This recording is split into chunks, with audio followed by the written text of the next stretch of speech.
Hello, and welcome to Day by Day True Crime Stories, the podcast where we explore a different crime or justice milestone from this day in history. I'm your host, Kona Gallagher, and today is May 20th. On this day in 1988, an unimaginable act of violence shattered the peace of the quiet, tree-lined suburb of Winnetka, Illinois. A woman named Laurie Dann, who was suffering from untreated and worsening mental illness, went on a terrifying rampage that ended in the halls of an elementary school.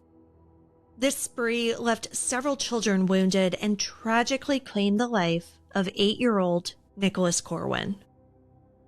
It was an act that sent shockwaves across the country and changed how we thought about mental health, school safety, and gun access. Today, we're looking back at that heartbreaking day and its lasting impact. Let's get started.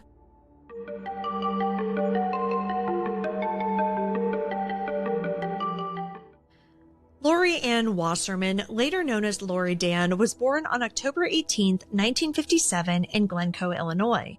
She grew up just north of Chicago in a stable, upper-middle-class family. But from early on, Laurie struggled. She was obsessive about cleanliness, and her hand-washing rituals hinted at deeper compulsions. Looking back, it's clear that she was grappling with what we now understand to be OCD, but at the time, it wasn't treated. She graduated from New Trier High School in Winnetka in 1975, then bounced around colleges. First Drake University in Iowa, then the University of Arizona. But she never finished her degree. During that time, she dealt with a lot of confusion and a deepening sense of isolation. In 1982, she married Russell Dann, a successful insurance executive, but the marriage quickly became strained. Laurie's behavior grew more erratic. She became obsessively clean, paranoid, and often aggressive. She refused to share food or dishes. She even accused people of strange crimes. Eventually, Russell left her and they divorced in 1987. And that divorce, that's when things began to unravel completely. Laurie moved back in with her parents, but her paranoia only escalated. She made harassing phone calls to strangers and former acquaintances. She fixated on imagined slights. Mental health professionals got involved, but Laurie wouldn't take her prescribed medication, and she resisted treatment. Her illness, which was untreated and unmonitored, continued to spiral. Then, in the months leading up to May 1988, Laurie began preparing for something dark. She bought multiple guns, she obtained cyanide and arsenic, and she started to make a deadly plan. On the morning of May 20th, 1988, Laurie Dann put her plan into motion. She started by delivering poisoned snacks, Rice Krispies treats, and juice boxes laced with arsenic to people she knew. Families she'd babysat for, her ex-husband, even fraternity houses at Northwestern University. Some of the packages came with cheerful notes like, "Love your little sisters, enjoy." Thankfully, most of the recipients either didn't eat the food or consumed too little to be harmed. She then drove to a local elementary school and a daycare center where she attempted to set fires. But luckily, both fires were extinguished before they could spread. Next, she picked up 2 young boys from a family she used to babysit for, under the pretense of taking them to a carnival. Instead, she drove to another school, attempted arson again, and when that failed, returned the boys to their home.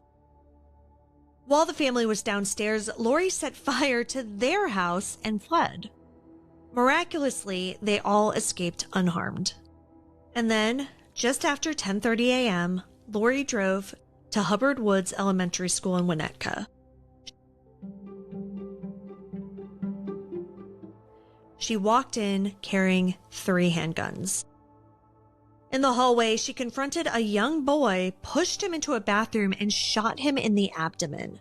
He survived. She then approached 2 more boys. Her gun jammed, and they ran. From there, she entered a second-grade classroom. the students were quietly taking a bike safety test. She told the substitute teacher that she was there to talk to the children about guns. She then ordered the kids into the corner of the room.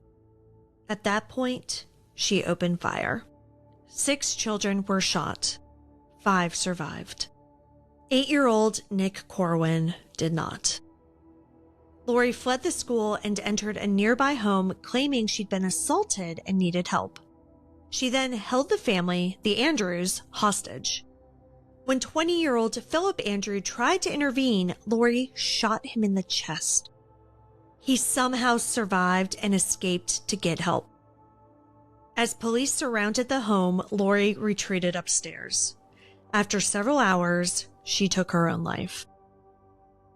The community of Winnetka was stunned. Places that once felt safe, schools, playgrounds, front yards, suddenly didn't anymore. Over 1,500 people attended Nick Corwin's funeral. He was remembered as a bright, sweet boy with a big smile and a kind heart. His classmates created a book called The Gifts That Nicholas Gave, filled with memories of their friend and the joy that he brought to their lives. A park was renamed in his honor, Nick Corwin Park. It's a place of life, laughter, and childhood joy, and it's dedicated to the memory of a little boy who never got to grow up. In the months that followed, the town took action. Winnetka passed a handgun ban. Discussions began about how schools could better protect students from threats that no one ever imagined could reach them. New security measures became standard across the country. Locked doors, safety drills, single entry points. It was the beginning of a new reality. Philip Andrew, the college student who Laurie shot, made recovery his mission. He became a vocal advocate for gun control and later worked as an FBI agent. His work became a tribute to the life that was lost and the ones that were changed forever that day. Laurie Dann's descent was not sudden. It was years in the making. Her behavior raised red flags over and over again, and yet little was done. She avoided treatment, she bought guns, and she moved freely. Her story exposed the cracks in a mental health system that often struggles to protect both the patients and those around them. It raised questions about when and how to intervene, about balancing rights and safety, and about recognizing warning signs before it's too late. This tragedy inspired books, documentaries, and even dramatizations like Murder of Innocents, which is based on Eric Zorn's detailed reporting. But for those who lived through it, it's not a story. It's a memory. And it's one that stayed with them. May 20th, 1988 remains a day of grief and reflection. It's a reminder of how quickly lives can be changed and how deeply our communities are affected by tragedy. But it's also a story of resilience, of children who survived, of families who rebuilt, and of people like Philip Andrew who turned their pain into purpose. But most importantly, it's about a little boy named Nick, whose memory continues to inspire action, compassion, and change. Thank you for joining me on today's episode of Day by Day True Crime Stories. If you found Nick's story compelling, please subscribe, rate, and review this podcast. It'll help us grow. And be sure to join me here again tomorrow as we explore another significant event in true crime history. Until then, stay safe and remember that behind every headline is a life worth remembering. Day by Day True Crime Stories is a Little Monster production. Hey, you can do it!